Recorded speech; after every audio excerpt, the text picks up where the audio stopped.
State minority commission के मुकाम chairman जे.मु. Abhyankar ने नांदेड़ का दौरा किया। उनकी यहां आमद को देखते हुए वंचित बहुजन आघाड़ी के मकामी जिम्मेदारान ने एक वफद की शक्ल में उनसे मुलाकात की और उन्हें एक तहरीरी मकतूब के जरिए मुसलमानों के तालीमी, समाजी और माशी मसाइल को हल करने के लिए मुख्तलिफ इकदाम करने का मुतालबा किया। मकतूब में जिन मुतालबात का जिक्र किया गया, इनमें तालीम और रोजगार के शोबे में मुसलमानों को 5% रिजर्वेशन दिया जाए, मुसलमानों के तालीमी तरक्की के लिए doctor Rafiq Zakaria state skill development and IT university का पुणे में या औरंगाबाद में क़याम अमल में लाया जाए, मुसलमानों को रोजगार के जराए फराहम करने के लिए जदीद फनी तालीम के तरबियती कोर्स शुरू किए जाए, मुस्लिम कम्युनिटी के लिए तहकीकी इदारा कायम किया जाए, पॉलिटेक्निक कॉलेज में अक़लियती तलबा के लिए सेकंड बैच की परमिशन होने के बावजूद नांदेड़ में इलेक्ट्रॉनिक एंड टेली कम्युनिकेशन की दूसरी शिफ्ट अभी तक शुरू नहीं की गई है, इसे फौरी तौर पर शुरू किया जाए। इसी तरह नवंबर और दिसंबर 2021 को नांदेड़ में 2 मुकामात पर हुए फसादात के दौरान मुस्लिम समाज के कई बेगुनाह नौजवानों पर झूठे मुकदमे दर्ज किए गए हैं। बेगुनाह नौजवानों पर दर्ज किए गए मुकदमात को वापस लिया जाए। इस तरह नांदेड़ में मुस्लिम और दलित बस्तियों में कई बुनियादी मसाइल पाए जाते हैं, इन्हें दूर करने के लिए खुसूसी तौर पर कोशिशें की जाए। उर्दू घर में 10 करोड़ की लागत से कंप्यूटर लैब तैयार की जाए। वंचित बहुजन आघाड़ी के वफद में पार्टी के शहर सदर अयूब खान, ईशान खान, सैयद अंसार, अहमद पठान, शेख वाजिद, यूनुस खान, अब्दुल समी, नजीमुद्दीन, उबैद बा हुसैन व दीगर जिम्मेदारान मौजूद थे। इलेक्ट्रॉनिक डिपार्टमेंटला मान्यता असून सुद्धा तिथे हमारी सबसे पहली मांग, क्योंकि जो अभ्यंकर जी आए हैं वो भी एक शिक्षक रहे हैं, तो उनको हमने पहली मांग महाराष्ट्र के मुसलमानों के लिए ये की है कि ये सरकार 5% आरक्षण मुसलमानों को शिक्षा और रोज़गार में देने से तो पूरी तरह से विफल है, लेकिन फिर भी हम राज्य सरकार से ये मांग करते हैं कि अगर मुसलमानों को मुख्य धारा में लाना चाहते हैं तो महाराष्ट्र के अंदर डॉक्टर रफ़ीक ज़करिया के नाम पर state skill development and IT university का क़याम महाराष्ट्र सरकार ने करना चाहिए, ताकि महाराष्ट्र के मुसलमानों को जो मेन स्ट्रीम में लाने के लिए जो टेक्नोलॉजिकल एजुकेशन है वो उन्हें मिले और उनको रोज़गार के ज़रिए फराहम हो। साथ ही महाराष्ट्र के अंदर मराठा समाज और दीगर समाजों के लिए महाराष्ट्र सरकार उनको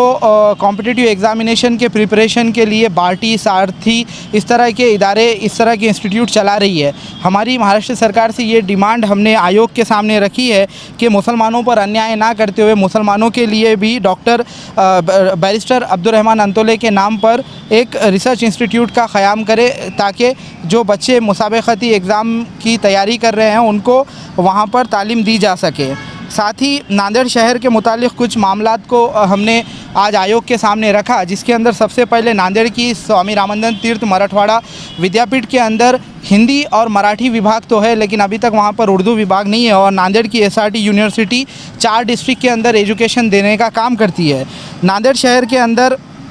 जो गवर्नमेंट पॉलिटेक्निक है, इसमें इलेक्ट्रॉनिक्स एंड टेलीकम्युनिकेशन की सेकंड शिफ्ट माइनॉरिटीज़ के लिए उसको मान्यता रहने के बावजूद भी अब तक सरकार ने उसे शुरू नहीं किया है। साथ ही एक बहुत ही अहम मौजू के ऊपर हमने आयोग के सामने अपनी बात रखी है, और आयोग ने भी हमें इस बात का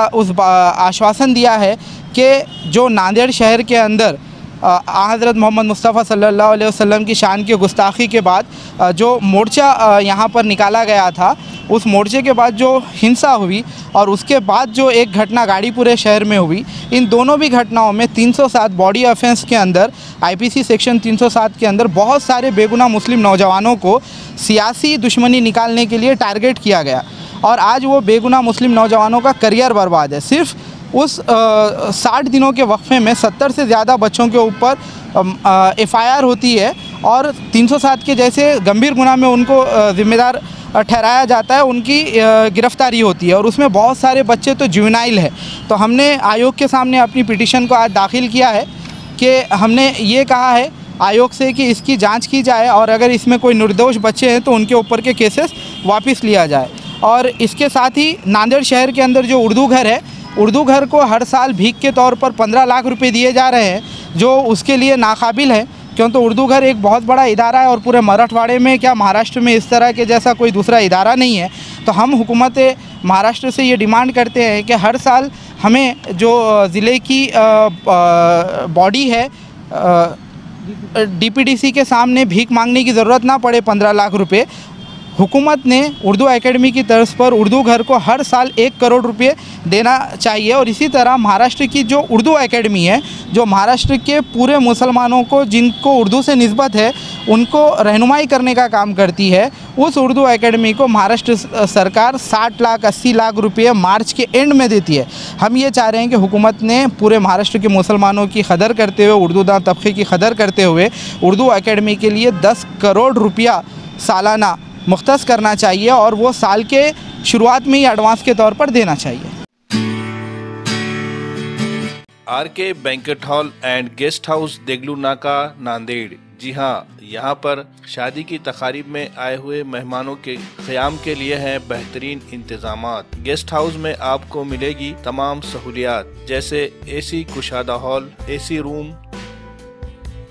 लिफ्ट की भी है सहूलत, खूबसूरत पुरकशिश और खुशगवार माहौल, पार्किंग के लिए भी है माहौल इंतजाम। RK banquet hall and guest house में तकरीब रस्म, सालगिरह तकारीब, तहनीती व इस्तकबालिया इजलास, इसके अलावा कॉलेज या स्कूल के सालाना प्रोग्राम भी ले सकते हैं। कॉन्फ्रेंस या फिर अपने इदारे की मीटिंग का भी कर सकते हैं इनेकाद। मजीद तफसीलात के लिए हमारा पता है RK banquet hall and guest house, RK tower, Deglur Naka, Nanded.